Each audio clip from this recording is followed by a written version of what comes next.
Hola a todos, hoy vamos a comenzar la lección 6 de la asignatura Lenguaje Matemático, Conjuntos y Números del grado en Matemáticas de la UNED, en la cual, como continuación de la lección 5, donde estuvimos trabajando con grupos, anillos, ideales y cuerpos, vamos a definir los homomorfismos de grupos, anillos y cuerpos. Es decir, vamos a trabajar cuando a las estructuras que vimos anteriormente le añadimos una cierta aplicación entre ellas. Para ello vamos a comenzar estudiando lo que sería el concepto de homomorfismo de forma general. Y para ello vamos a definir primero nuestro marco de trabajo. Entonces, sean G y G', dos conjuntos no nulos o no vacíos y sean, por un lado, asterisco y vamos a ponerle otro color, asterisco moradito, dos operaciones internas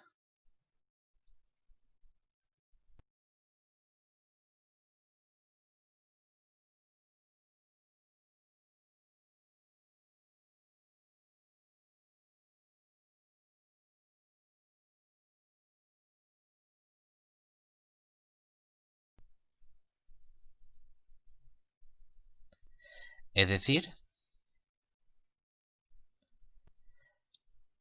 asterisco es una operación que va de G por G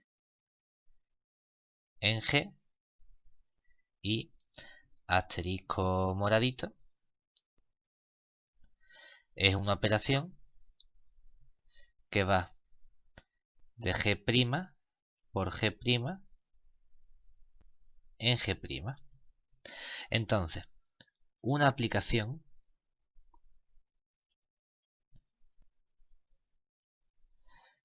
F que va del conjunto G en el conjunto G' se llama homomorfismo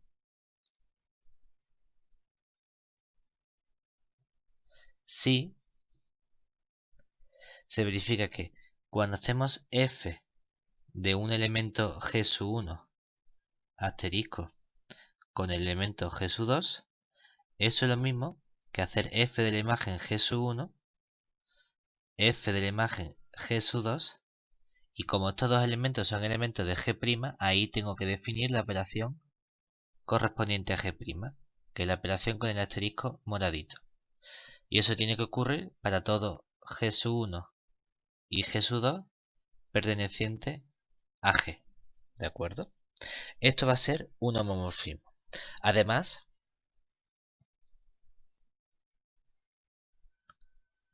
tenemos otro nombre para el homomorfismo F si verifica ciertas propiedades adicionales. Diremos que un homomorfismo F es, por un lado, un endomorfismo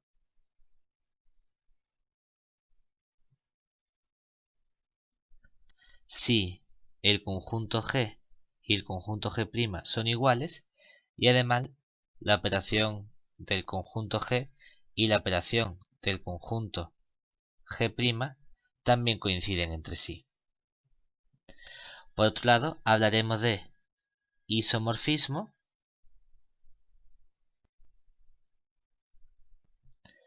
si la aplicación F es biyectiva. Cuando se verifiquen las dos cosas, diremos que F es un automorfismo. Es decir, un automorfismo es un endomorfismo biyectivo. Además tenemos otras definiciones que a lo mejor son menos habituales, que hacen referencia a qué pasa cuando el homomorfismo F es sobreyectivo o inyectivo. Y para ello hablaremos de epimorfismo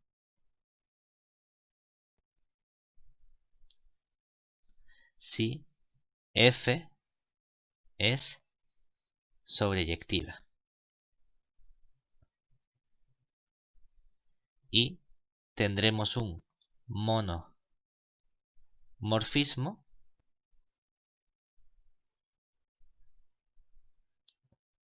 si la aplicación F es inyectiva.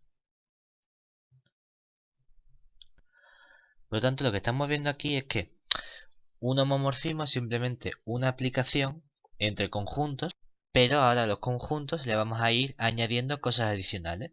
Lo primero que le podemos añadir son dos operaciones internas. Entonces lo que queremos es que cuando primero efectuamos la operación interna correspondiente al conjunto G y le aplicamos F, me dé lo mismo que si primero aplico F a cada uno de los elementos y lo opero internamente, pero con la operación interna del conjunto G'. Vamos a ver ahora un resultado que nos da alguna información importante sobre los homomorfismos entre conjuntos.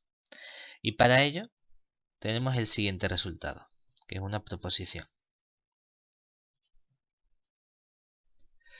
Por un lado nos dice que sean G, G' y G', conjuntos no vacíos con sus respectivas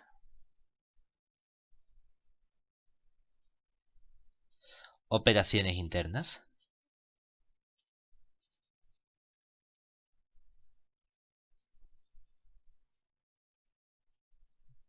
Entonces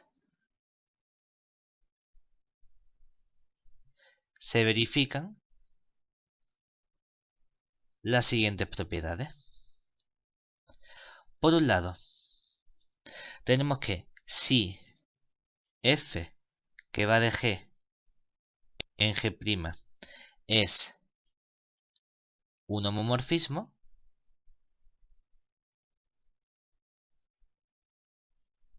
entonces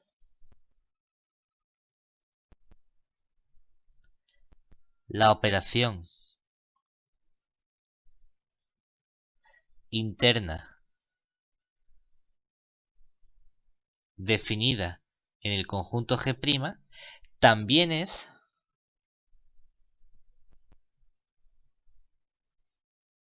una operación interna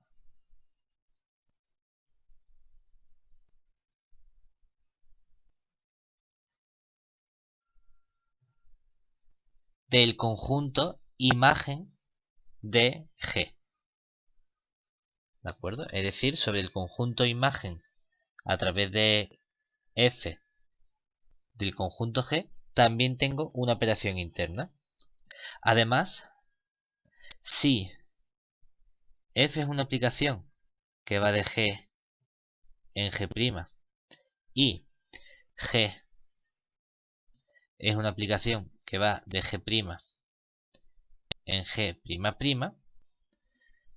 y estas dos aplicaciones son homomorfismos, entonces la composición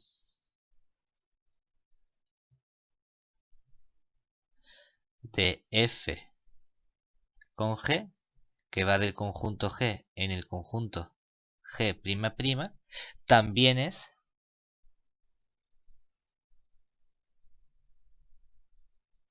un homomorfismo.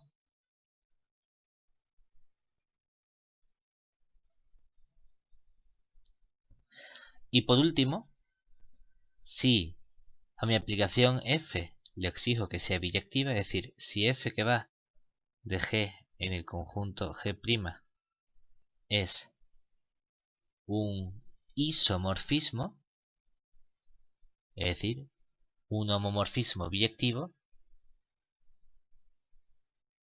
entonces la aplicación inversa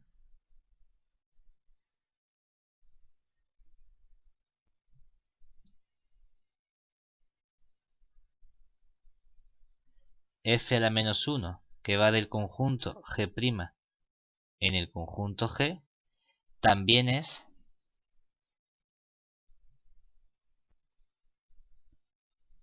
un isomorfismo.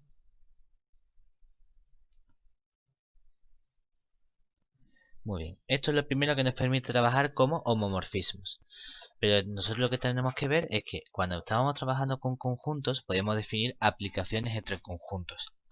Era una correspondencia la cual le exigía una propiedad adicional, que no se repitiesen elementos. Vemos que a los conjuntos le podemos añadir operaciones internas. Y entonces hablamos de homomorfismos. Pero a esos conjuntos con su operación interna, si la operación interna verificaba una serie de propiedades, como era la existencia de elemento neutro, la asociatividad y la existencia de elemento inverso, entonces decíamos que el par formado por el conjunto G y la operación interna era un grupo. Por lo tanto, tiene sentido plantearnos el concepto de homomorfismo de grupo. Y para ello lo que vamos a exigir únicamente es que nuestro par G operación interna sea un grupo. Es decir, vamos a ver qué son exactamente los homomorfismos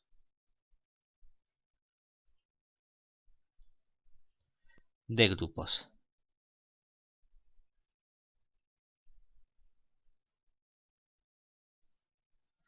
Entonces, ahora partimos de un par G asterisco y un par G' con su operación que la hemos designado con el asterisco pero en moradito por distinguirlo. Dos grupos. Antes sí lo vamos a poner en negro.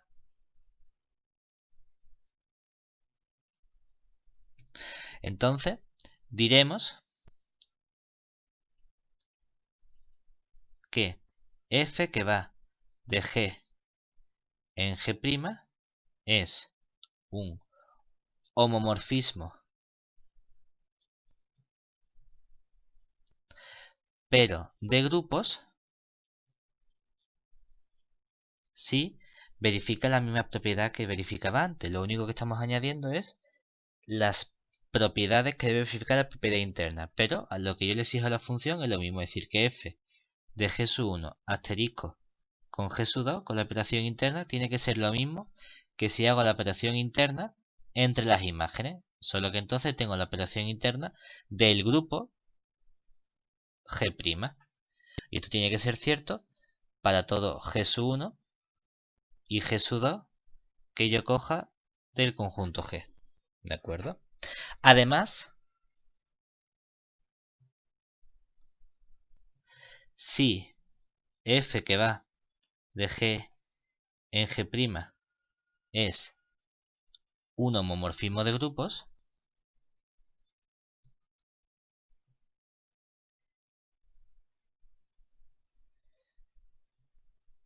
se verifican las siguientes propiedades.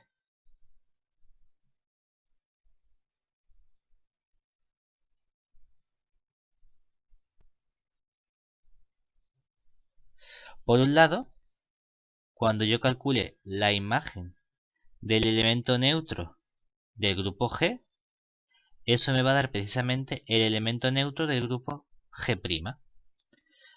Además, si calculo la imagen de inverso de un elemento de G, es decir, vamos a llamar G al elemento de G y quiero calcular elemento, el inverso, o simétrico, entonces esto es precisamente calcular la imagen y a todo eso le calculamos el elemento simétrico para todo elemento G del conjunto G. También tenemos información sobre ciertos grupos importantes, es decir, si H es subgrupo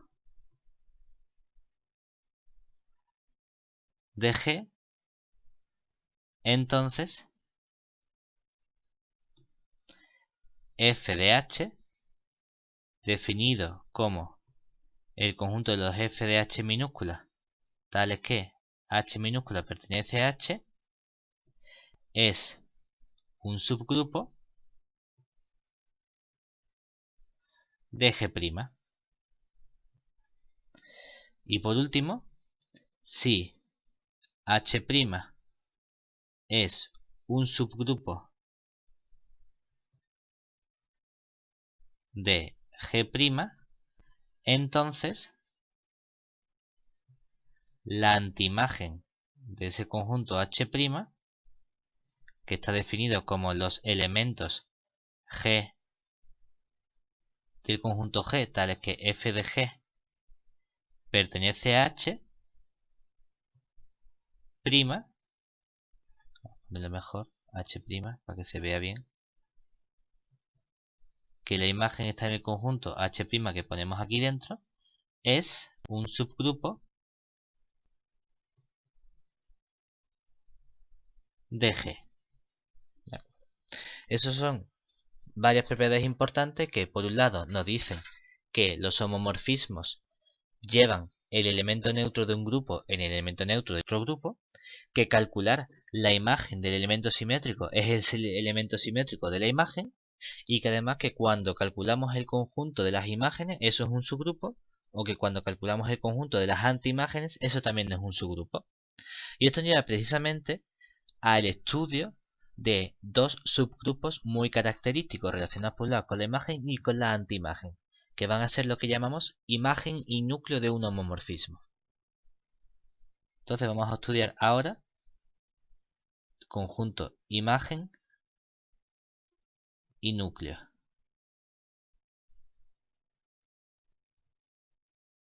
Entonces vamos a partir de un homomorfismo, es decir, dado f que va del conjunto G en el conjunto G', homomorfismo de grupos, llamamos por un lado imagen de f al conjunto y m de f entre paréntesis, que también se escribe a veces simplemente como f de G, y que se define como el conjunto de todos los f de G minúscula, tales que G pertenece al conjunto G mayúscula.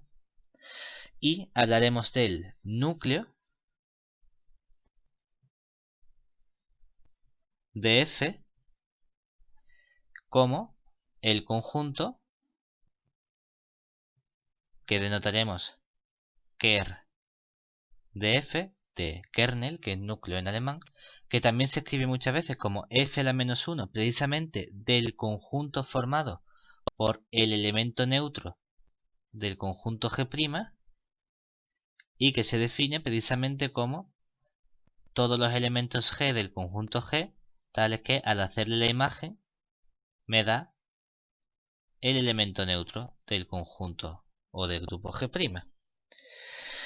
Con respecto al conjunto imagen y al conjunto núcleo de un homomorfismo, tenemos una serie de propiedades que se resumen en el siguiente teorema. Por un lado, se verifican las siguientes propiedades.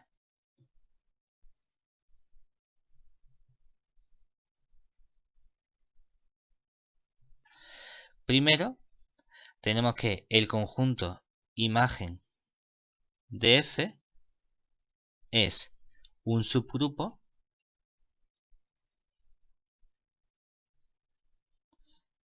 de el grupo G'. De forma análoga, el conjunto núcleo de f es un subgrupo del conjunto G o del grupo G. Pero además resulta que los conjuntos imagen y núcleo nos van a permitir caracterizar de forma muy sencilla los conceptos de inyectividad y surjetividad de una función. En particular, tendremos que f es inyectiva si y solo si el conjunto núcleo de f está formado por un único elemento, que es precisamente el elemento neutro del conjunto G. Y por otro lado, tendremos que F es sobreyectiva si y solo si la imagen de F es todo el conjunto G'. Es decir, estos dos conceptos nos permiten caracterizar de forma muy sencilla los conceptos de inyectividad y sobreyectividad. Entonces, en lugar de estudiar la definición, podríamos limitarnos a calcular los conjuntos núcleo e imagen y ver qué elementos forman a dichos conjuntos. Por último, en la parte teórica, una vez que hemos introducido los homomorfismos, le hemos añadido las propiedades adicionales a nuestra operación interna para que sea un grupo y hablamos entonces de homomorfismo de grupos, podemos extender esta definición a los anillos y cuerpos del siguiente modo. Homomorfismos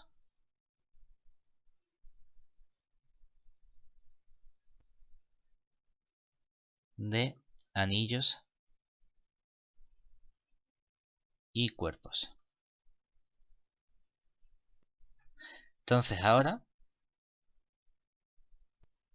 vamos a trabajar con anillos, es decir, sean A más por y A', y ahora vamos a seguir la misma regla, la que vamos a definir una suma que no tiene por qué ser la misma suma, aunque estemos habituados a que sí, como no tiene por qué ser la misma, vamos a ponerla de otro color. Más, coma, por, ¿de acuerdo? Es otra operación que llamamos suma y otra operación que llamamos producto, pero que no tiene por qué ser la misma operación que tenemos definido en el otro anillo. Entonces estos son dos anillos. Entonces decimos que f que va del conjunto A en el conjunto A' es un homomorfismo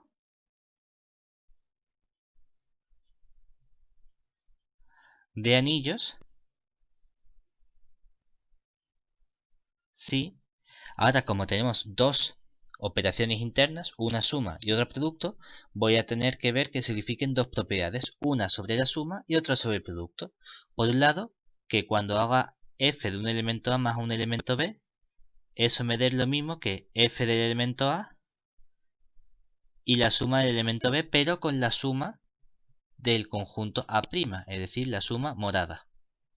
Y por otro lado, cuando tengo el producto, que f del elemento A por el elemento B me dé el producto de f de A con f de B, pero con el producto de el anillo A'. Y esto tiene que ser cierto para todos los elementos A y B del conjunto A o de mi anillo A. Del mismo modo, hablaremos de homomorfismo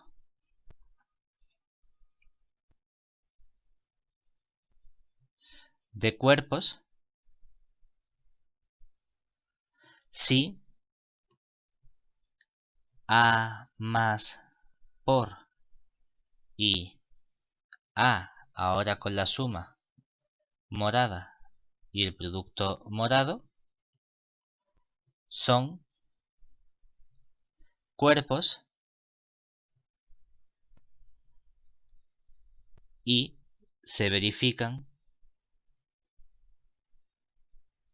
las propiedades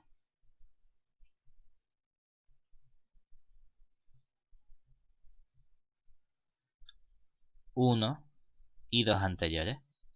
Es decir, recapitulando, tenemos el concepto de homomorfismo, que simplemente tengo un conjunto G y un conjunto G', cada uno con su operación interna, y tenemos una aplicación que lo que hace es que mantiene las operaciones. Es decir, f, la imagen de la operación de dos elementos, es la operación de las imágenes. Y todo eso se va a ir manteniendo, hablando de homomorfismo de grupos, si en lugar de una operación interna simplemente tenemos las propiedades adicionales que hacen que sea un grupo. Homomorfismo de anillos, si tenemos dos operaciones internas Y además ahora también se mantiene la misma regla para la operación suma y para la operación producto, y cuerpos cuando las ternas, en lugar de ser anillos, sean cuerpos. Con esto tendríamos la parte teórica de esta lección, y ahora vamos a ver algunos ejercicios relacionados con grupos, anillos, cuerpos y homomorfismos para afianzar todos los resultados que acabamos de ver.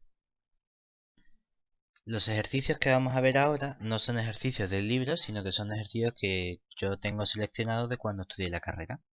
Entonces, en el primero de ellos vamos a repasar un ejercicio sobre conceptos teóricos de grupo.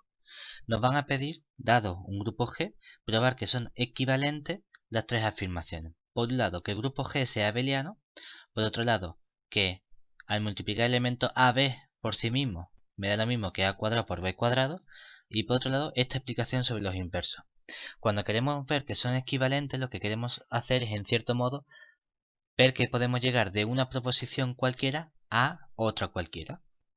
Nosotros podemos hacer las demostraciones en el sentido que nos apetezcan. Es decir, si por ejemplo tenemos la proposición 1, la proposición 2 y la proposición 3, podemos decir, bueno, podemos ver si 1 implica 2, si 2 implica 3 y si 3 implica 1.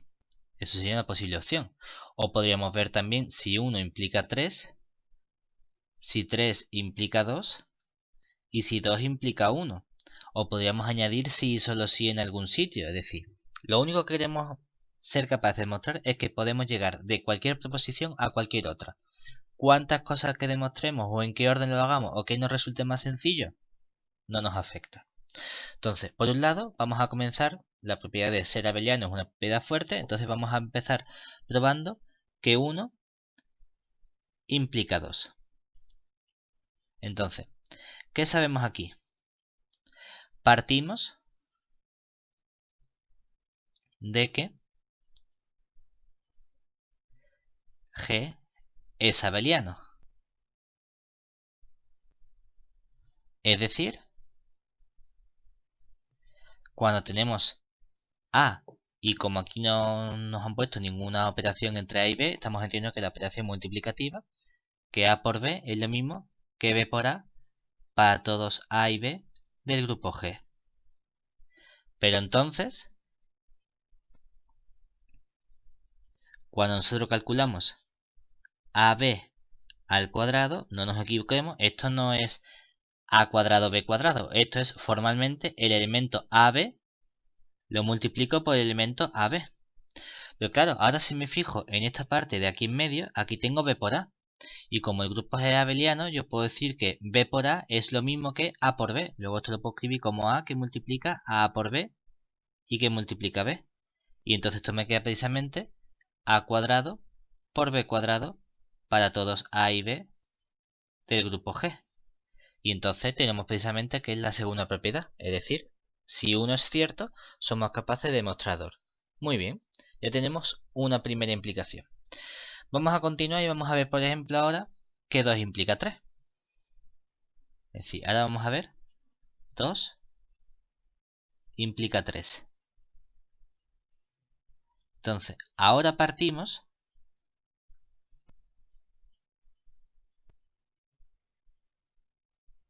de que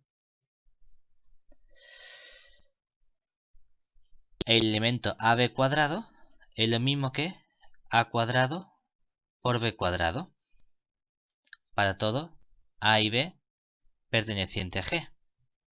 Pero entonces, ¿eso qué significa? Claro, eso significa que A por B, todo eso al cuadrado, es lo mismo que A cuadrado B cuadrado. Pero si nosotros desglosamos estas operaciones, hemos dicho que esto es que AB por AB es igual que A por B por B. Pero entonces, si queremos llegar a esta expresión que tenemos aquí, nos fijamos en que aquí tenemos un B por A simplemente, ¿verdad? Que sería este elemento que tenemos aquí en medio. Entonces lo que voy a hacer va a ser primero multiplicamos por el inverso de A a la izquierda, es decir, multiplicamos por A a la menos 1, A, B, A, B. Pero voy a multiplicar también por el inverso de B a la izquierda, es decir, por B a la menos 1, perdón, a la derecha, y esto me quedaría A a la menos 1 por A por B por B. Me falta nada. Aquí me falta un B y un B y un B a la menos 1. Lo que hemos hecho es multiplicamos por A a la menos 1 a la izquierda y multiplicamos por B a la menos 1 a la derecha. Pero entonces cuando tengo A a la menos 1 se me simplifica con A y cuando tengo B a la menos 1 se me simplifica con B. Pero aquí este A a la menos 1 se me simplifica con esta A y este B a la menos 1 se me simplifica con esta B. Por lo tanto, lo que yo tengo aquí es que B por A es lo mismo que A por B. Realmente también acabamos de demostrar por el camino de demostrar 2 implica 3, acabo de demostrar que 2 implica 1. Pero bueno, no era nuestro objetivo, aunque lo hemos visto, que entonces es abeliano. Pero queremos seguir calculando inversos. Entonces lo que voy a hacer ahora es que voy a multiplicar por el inverso de A, por A a la menos 1, por B, por A. Y esto me va a quedar entonces A a la menos 1 por B. Perdón, A a la menos 1 por A y por B. Pero entonces tengo que este A a la menos 1 con este A a la menos 1 simplifica. Y lo que me ha quedado aquí es que A a la menos 1 por B por A es igual a B. Pero entonces si yo vuelvo a multiplicar ahora por el inverso de B a la izquierda, me quedaría que B a la menos 1 por A a la menos 1 por B por A coincide precisamente con B a la menos 1 por B. Pero esto se me cancela y entonces lo que hemos demostrado es que B a la menos 1 por A a la menos 1 por B por A sería igual al elemento neutro. Pero como estamos con notación multiplicativa, el elemento neutro lo hemos de notar con un 1. Y por lo tanto hemos demostrado precisamente que 1 implica 2. Y ya hemos terminado. De momento, ¿qué hemos conseguido? De momento hemos visto que 1 implica 2 y que 2 implica 3. Realmente, además, hemos visto también con esta parte de aquí 1 sí, solo sí, 2, aunque no nos hace falta. Y lo que nos gustaría ahora, si además vemos como todas estas implicaciones que tenemos aquí son sí, solo sí, realmente yo no he demostrado solo que 2 implica 3, sino que he demostrado 2 sí, solo sí, 3. Entonces lo tenemos así. Con esto sería suficiente para parar. No tenía que mostrar 1 y 3, porque ya lo tendríamos hecho. Que queremos estudiar también porque nos hemos dado cuenta de que esta implicación, pues decimos, bueno, pues vamos a estudiar que 3 implica 1 por último. Para ello, ¿qué hacemos? Ahora partimos de que B a la menos 1 por A a la menos 1 por B por A es igual a 1 para todos los elementos A y B del grupo G. Pero entonces, si hacemos precisamente las cuentas que hemos hecho antes, tendríamos que, partiendo de B a la menos 1 por A a la menos 1 por B por A igual a 1, entonces yo puedo multiplicar toda esta expresión, el B a la menos 1 por A a la menos 1 por B por A igual a 1, lo voy a multiplicar primero por B a la izquierda y multiplico entonces por B a la izquierda. Y luego lo voy a multiplicar por A a la izquierda, multiplico por A a la izquierda. Entonces, este B por B a la menos 1 se me va a simplificar. Aquí me va a quedar A por A a la menos 1 que se me va a simplificar. Y entonces voy a llegar a que B por A es lo mismo que A por B. Para todo A y B perteneciente a G. Y eso lo que significa precisamente es que nuestro grupo G es abeliano. Y con eso teníamos toda la parte demostrada. Vale, vamos ahora con el segundo ejercicio en el cual nos dan un conjunto cuyos elementos son a su vez funciones. Y queremos estudiar primero que el grupo es una composición, que el conjunto es un grupo con la composición de aplicaciones. Es decir, en el apartado 1, para ver que el conjunto G con la composición es grupo, debemos ver las distintas propiedades.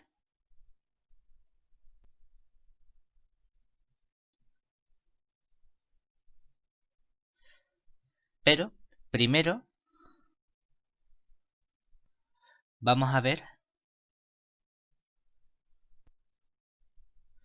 cómo actúa la operación interna, que es la composición,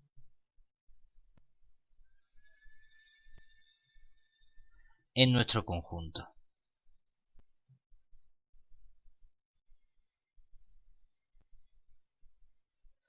Porque si yo tengo una composición, es decir, digamos que tengo la aplicación AB y tengo la aplicación CD. Quiero estudiar qué pasa cuando se lo aplico un elemento X. Claro, esto no es otra cosa que hacer f de A, B al elemento f de C, D de X. Pero a su vez, por definición de la aplicación f de C, D, esto es hacer f de A, B al elemento C por X más D.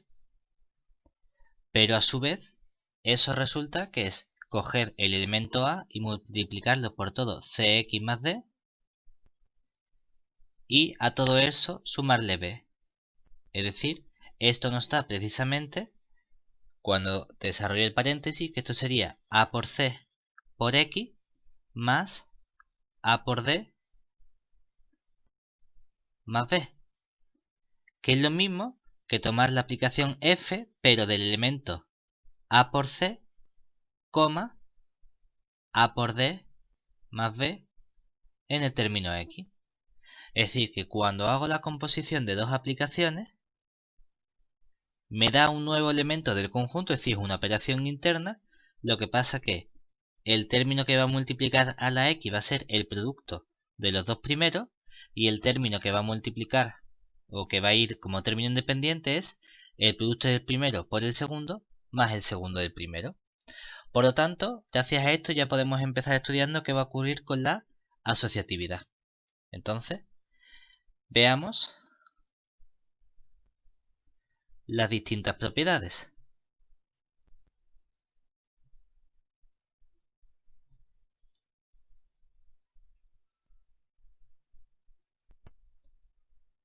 Por un lado, hemos dicho que queremos estudiar la asociatividad.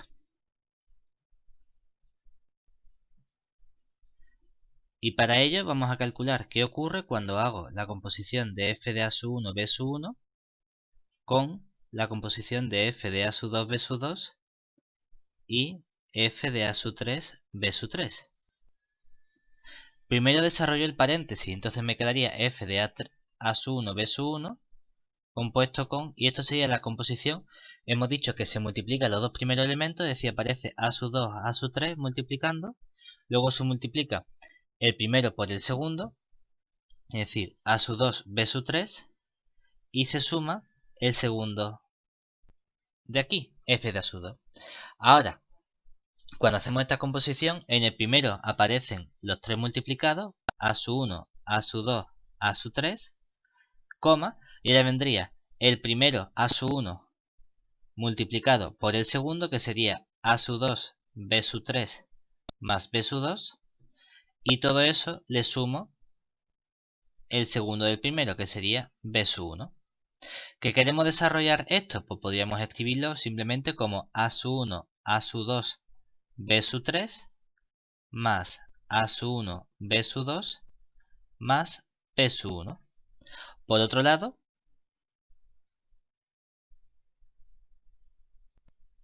debemos estudiar qué pasa cuando hacemos f de A1, B1 con f de A2, B2 primero, y después eso se compone con f de A3, B3. Siguiendo la definición, hemos visto que la primera composición nos daría la f, pero del término A1, A2, coma, y ahora vendría el término A1, B2 más B1. Y esto lo voy a componer a su vez con f de A3, B3. Pero entonces esto me daría f de, el primero es en este caso A1, A2, multiplica al primero, que sería A3, coma, el primero, que sería A1, A2, multiplica al segundo, que es B3, y se le suma el segundo, que sería A1, B2 más B1. Y si nos fijamos, estas dos funciones son precisamente idénticas. Tenemos A1, A2, A3, A1, A2, A3, A1, A2, B3, A1, A2, B3, A1, B2, A1, B2 y B1. Luego, la asociatividad se cumple. Siguiente paso, ver la existencia de elemento neutro. Decía, vendría la paso 2, perdón. Existencia de elemento neutro. Entonces, buscamos una función f de e sub 1, e sub 2, tal que cuando yo haga la composición de f de AB con el f de 1, e sub 2, me dé lo mismo que el f de 1, e sub 2, circulito f de AB, y eso me dé precisamente f de AB. Entonces, vamos a ver, por ejemplo, qué pasa cuando estudio f de AB, circulito f de sub 1, e sub 2. Por un lado, hemos dicho que eso es igual a f de a e sub 1, coma, y ahora viene a e sub 2 más b. Y vamos a imponemos nosotros que coincida con f de AB. Es decir, que se dé esta igualdad con esta. Claro, eso ocurre si y solo si el elemento a e sub 1 coincide con el elemento a. Por lo tanto, e sub 1 tiene que ser 1. Y por otro lado, a e sub 2 más b tiene que coincidir con b. Es decir, e sub 2 tiene que ser 0. Y eso nos está diciendo precisamente que nuestra función f de e sub 1, e sub 2 de x es la función f de 1, 0 de x, que es la aplicación x simplemente. Pero tenemos que ver si se verifica la otra igualdad. Es decir, comprobamos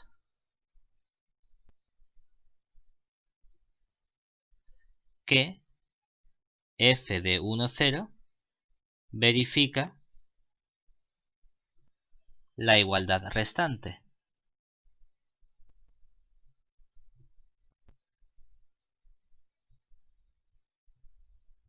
Es decir, tenemos que ver cuánto vale f de E1, E2 con f de AB.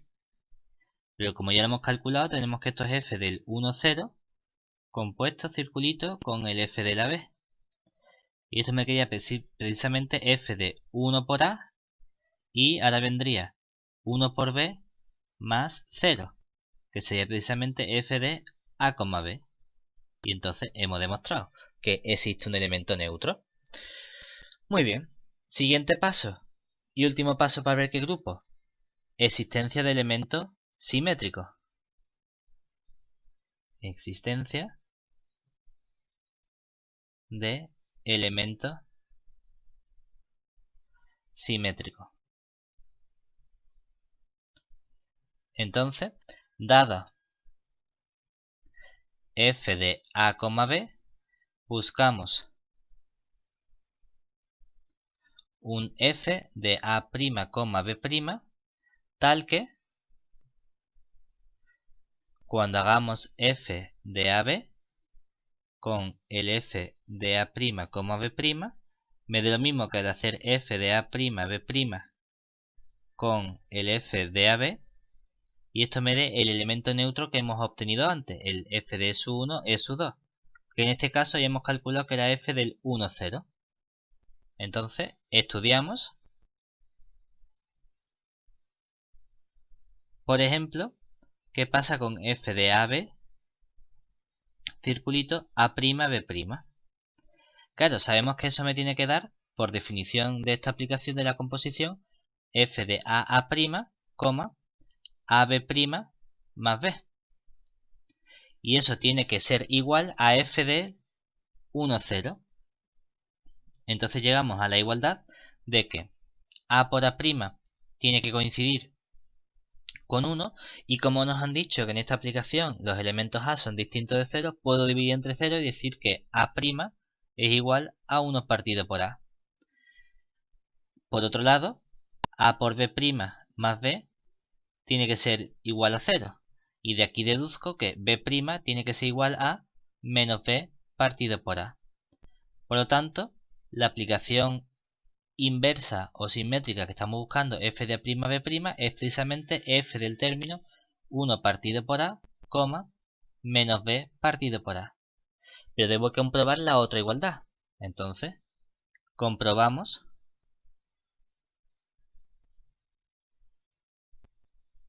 que se cumpla la igualdad restante. Es decir, tengo que ver qué pasa cuando hago la composición f de A'B', circulito f de A, B. Aquí me quedaría por definición que esto sería, sustituimos primero f de 1, f de 1 partido por A, menos B partido por A, circulito f de A, B. Ahora, como ya hemos estudiado la composición, esto es f de 1 partido por A, 1 partido por A por B, más menos B partido por A. Y esto me queda precisamente f del elemento 1,0. Como hemos visto que el conjunto G con la composición es asociativa, que hay elemento neutro y que hay elemento simétrico, concluimos que el par G con la operación composición es un grupo. Muy bien. Ahora vamos a ver el apartado B. En el apartado B, una vez que ya hemos visto que es un grupo, queríamos probar que la aplicación f mayúscula, que va de G en G, de modo que f mayúscula de A, B es f de A, 0, es un homomorfismo de grupos. Como va de G en G, lo que tenemos precisamente es que en caso de que demostremos que es un homomorfismo, en realidad es un endomorfismo. Pero vamos a ver la definición. Entonces, en el 2, para ver que f es homomorfismo, usamos la definición.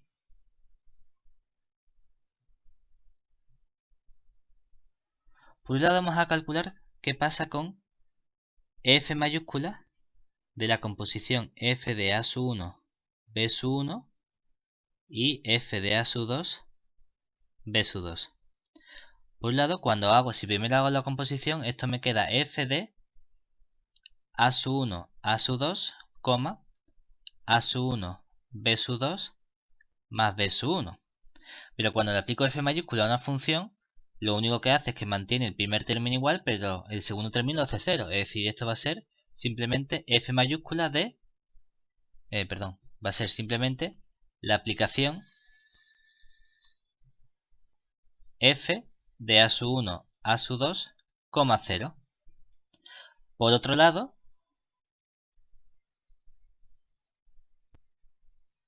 si yo primero calculo la imagen de f de A1, B1, que me da f de A1, 0, calculo la imagen f de A2, B2, que me da precisamente f de A2, 0, y entonces estudio la composición de ambas, es decir, estudio f de A1, B1 compuesto con el f del f de A2, B2.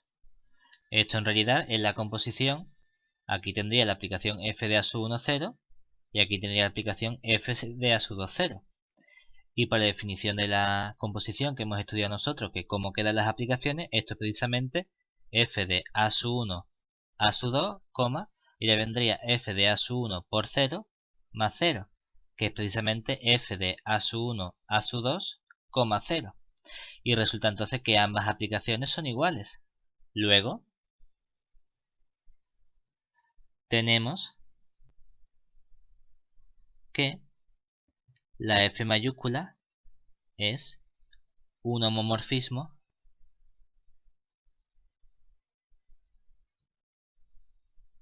de grupos. Aunque en realidad sabemos además que más que homomorfismo vamos a llamarlo endomorfismo, porque va del grupo G en el mismo grupo G. Muy bien, una vez que sabemos que es un homomorfismo de grupo, vamos a calcular su núcleo y su imagen del homomorfismo. ¿Vale? Entonces, comenzamos calculando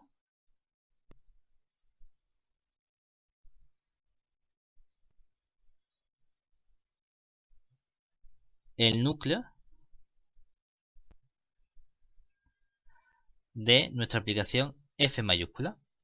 Entonces teníamos que el núcleo de F mayúscula, por definición, es el conjunto de todas las funciones f de a, b del grupo G, tales que cuando hago la imagen de ese elemento, me da el elemento neutro. Y hemos visto que el elemento neutro es precisamente el elemento f de 1, 0.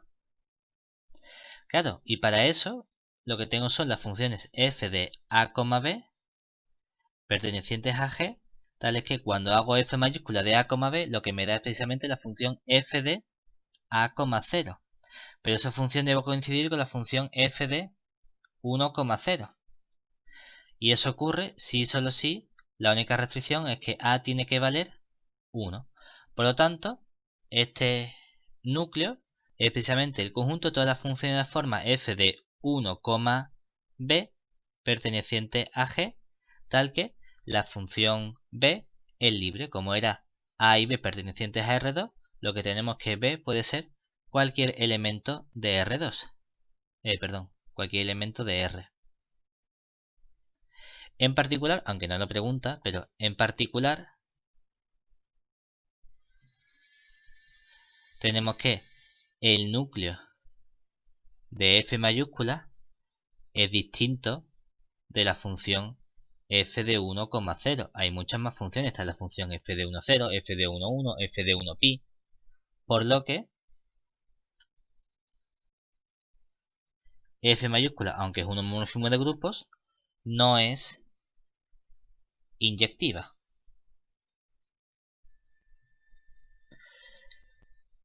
Vamos a estudiar ahora la imagen. Para la imagen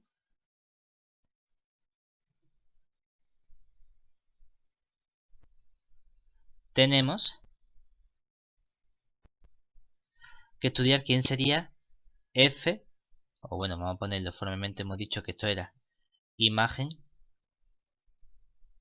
de f mayúscula, que sería hacer f mayúscula de todas las funciones f de a, b, tales que f de a, b pertenece a G. Pero claro, cuando hago la imagen, estos son todos los elementos de la forma. La imagen de f mayúscula del elemento f de a, b es la aplicación f de a, 0, tal que f de a, b pertenece a G. Simplemente todas las aplicaciones, simplemente coger la aplicación que me den y la segunda componente la hago a 0. Esa es la imagen de mi conjunto. En particular,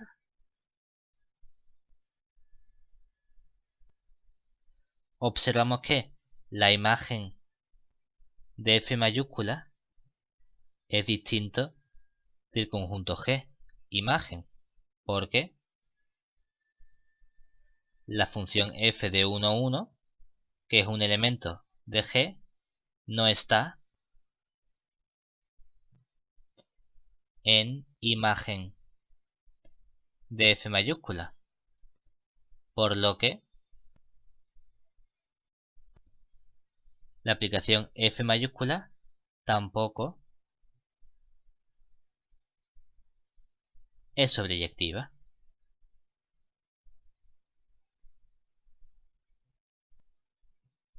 Es decir, tenemos que, aunque un homomorfismo de grupo, calculamos el núcleo, calculamos la imagen y tenemos que no es inyectiva porque en el núcleo hay más elementos aparte del elemento neutro, y no es sobreyectiva porque la imagen me da funciones pero no me da todas las funciones. Hay funciones que se quedan fuera. Y con esto finalizamos la lección 6 de la asignatura.